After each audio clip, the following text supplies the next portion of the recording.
नमस्कार सांग मैंने आज मुझे गोटे नुआ जिनस देखी यहाँ हूँ मांडिया बॉल।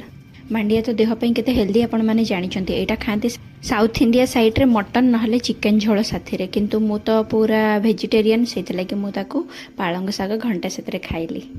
या साउथ साइड रे कहती रागी मुदे। खरा बेल मम्मी रखी माछ।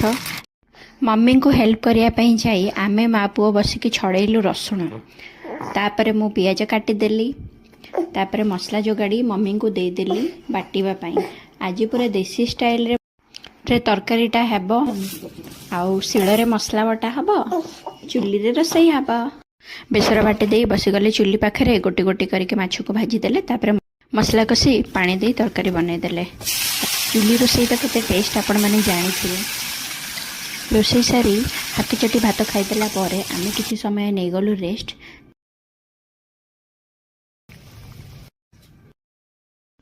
संध्या बेले काठ जाली निया करी आमे पुणी बसिकी ठंडारे कि मजा।